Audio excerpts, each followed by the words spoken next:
តើការគ្រប់គ្រងហិរញ្ញវត្ថុរបស់លោកអ្នកអាចបង្កើនទ្រព្យសម្បត្តិគណៈពេលដែលការពីអនាគតរបស់លោកអ្នកក្នុងពេលតែមួយដែរឬទេតមកស្វែងយល់ពីវិធីងាយស្រួលនិងសាមញ្ញដែលអាចជួយលោកអ្នករៀបចំហិរញ្ញវត្ថុឲ្យកាន់តែប្រសើរសូមណែនាំព្រូសន្សំអេលីនផលិតផលធានារ៉ាប់រងអាយុជីវិតថ្មីដែលជាកញ្ចប់សន្សំនិងការពីមួយដែលអតិថិជនអាចទទួលបានប្រាក់ចំណេញខ្ពស់រហូតដល់ 123% នៃចំនួនប៉ុស្តិ៍ពលាភធានារ៉ាប់រងទាំងអស់ដែលបានបង់ធានាបាននូវការការពារសម្រាប់មនុស្សជាទីស្រឡាញ់របស់លោកអ្នកជាមួយនឹងអត្ថប្រយោជន៍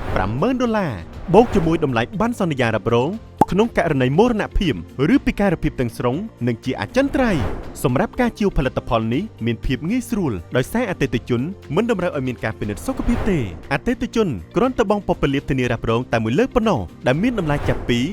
$20,000រហូតដល់$50,000នោះលោកអ្នកនឹងទទួលបានកញ្ចប់សន្សំនិងការពីអាយុជីវិតបន្ថែមជាមួយឱកាសនៃការវិនិយោគមួយដែលមានភាពងាយស្រួលមិនមានភាពស្មុគស្មាញនិងជួយបង្កើនហិរញ្ញវត្ថុរបស់លោកអ្នកផងដែរ